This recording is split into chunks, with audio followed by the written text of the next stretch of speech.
Hello, flagellants and blood disorders requiring coagulants. The name given unto me is Go Nilok, and it's my pleasure to welcome you all back to Corrupted Cover Art, the program where we take a thorough glimpse at the artwork representing a band's discography and grossly project our own biases and fundamental spiritual misunderstandings onto it. The band selected for this installment is Gravenchalice, to which critics might say, Go Nilok, you're only doing this because the band sent you a free t-shirt, and while that is almost entirely true, we wouldn't be here if I didn't vouch heavily for the band's music or find their blossoming collection of albums and EPs a perfect fit for our show. Promulgating non-stop from the biblically significant peninsula of Florida, Gravenchalice plays an off-kilter, bitter, and brooding style of black metal, with heavy thematic and musical similarities to bands like Abigor, Azoth, and Deathspell Omega. Their scattered dissonant riffs and resentful declarations more than anything remind me of that last one, a more streamlined, traditionally structured Deathspell Omega. A little something like those long, despondent tracks on C Monumentum twisted into a band's central sound. I'm sure that the slim percentage of you that even know or care what that means are already on the way over to Bandcamp now to see if Gravenchalice stuck the landing, and for my money, they did. The band's relationship with God, who you might already know from such bestsellers as the Old Testament, the New Testament, and a whole lot of direct-to-DVD Gnostic texts, seems to be fairly complicated, evidenced by their strong sympathies for Satan, paired with repeated votes of no confidence in the Holy Trinity. But at the end of the day, there's a cynical reverence for all the colorful characters in the Bible. And bear in mind, this is metal we're talking about. So the Bible pretty much just means Genesis, Revelations, and the odd gospel here and there. But that works out. I can't imagine any of you are too interested in hymns and legal clarifications. We want to see cool shit, like an apparition. I can only imagine the shock, horror, and humility you'd have to cope with if this manifested in front of you. Picture yourself on a normal day, transfixed 7 feet above the floor as severed heads often find themselves, and out of nowhere you're face to face with an entire gaggle of deplorables, the most prominent of which is some scantily clad Mediterranean woman that's clearly more prepared for the situation than you are. Does this even count as scantily clad? She's wearing more than I usually do in the dead of winter. She's just strategic about which surfaces get to come out. Regardless, not someone I'm trying to meet in a dark alley, let alone the brightly lit palace of Herod.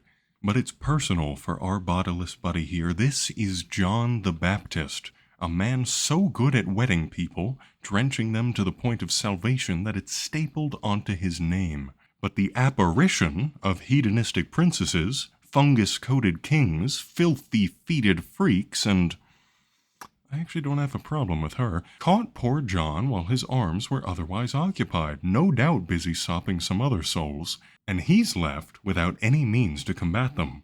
Unless he drooled some anointed water onto them, I actually don't know the scholarship on mouth baptism.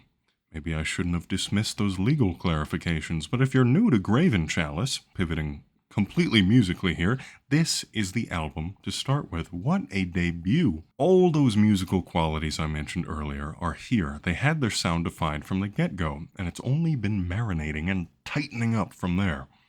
You can just ask Samael, and I do not mean the Swiss band. I've considered them for this show before, but I'd rather not think about their long-running industrial era any more than I already have. No, I mean Samael as in Satan, as in Lucifer, as in 3 completely different figures and concepts depending on who you ask, but this is black metal, and as such, we're going to play it straight and simple. If this is the same Satan that Niflheim and Destroyer 666 sang about, then it's no mystery what's going on with this dude's face. Eyes don't puff up like that without getting a little whiskey in you, and I've no doubt the proverbial sluts and cocaine are just out of frame. But then why the lone tear? Why the iconic glare of resentment in Sammy's eyes? Friends, let me remind you that Satan, love him or hate him, is greater than man. His words echo farther, his fits go harder, even the light reflects off of him more radiantly, painting the clouds the same tone as his skin. And behind this cloud, all die-hard Gravenchalicers know that the theme of severed heads, making ghastly realizations, continues. Sweet, supple Samael must have left his body below to enjoy the fruits of his bestial horrors and the jitters of his chthonic cocaine while investigating the sudden disappearance of his whiskey only to discover that the tyrannical Lord of the Skies has designated wine as a symbol of his Nepo baby son. The entire culture of alcoholism appropriated by a newcomer to the scene who embodies it all not under bourbon, not under Coors Banquet, a personal favorite, but under the shit that mothers drink at 3 p.m. while reading autobiographies recommended to them by the New York Times.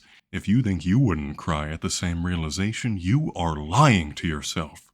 That's certainly one way of suffering, or Via Dolorosa for my Roman audience. This little EP is my personal favorite Gravenchalice release. 3 back-to-back bangers with some of the band's most efficient and creative takes on that moody long-form musing style. They went all out, and it must have eaten into the painting budget, because what the hell happened to this thing? Just a moment ago, we were face to face with the crispy fat folds on little Lucifer's neck. Now I've got to hope I'm assuming correctly that the upper lobe of this sludge pile is even a man. But if I'm right, which I admit doesn't happen often, this piece is the key to Gravenchalice lore. It's tempting to interpret these yellowish circles as massive looming egg yolks, a common biblical motif, but note the placement, one around the sludgeman's head, and another off in the distance, a little point A and point B action, the distance between which is the way of suffering, the means of sending one's severed head to a dreadful but narratively necessary discovery. In this case, point B is intentionally vague, alluding that the goopy horseman's shock and horror actually lies on all the other album art, which causes him to realize that he's stuck in the only slimy and nondescript scene in the entire discography. 3 masterful works of art, and he's the only slimy one. Unless we want to interpret this Satan tier as slime, but I don't want to go down that road. The road of my choosing takes us to the last and maybe least album in their collection, depending on your tastes, but I like it an awful lot. Folks, this is Messiah. Safe to say their most mature album, evidenced most strongly by the monstrous closing track, but the whole thing demonstrates a better control over mood, which suits the whole spiritual scale they're going for. And what do we have here? Another severed head, suffering, I'm sure, but taking a more active role than any of the others by mocking Christ. I myself would have tried to come up with a better plan than blowing hot air in his face before challenging the Son of God incarnate, but to no one's surprise, Christ has got hands. More than a few at his disposal, and Fra Angelico's masterful painted depictions of motion tell us that he's smacking the shit out of this Levantine Peter Pan.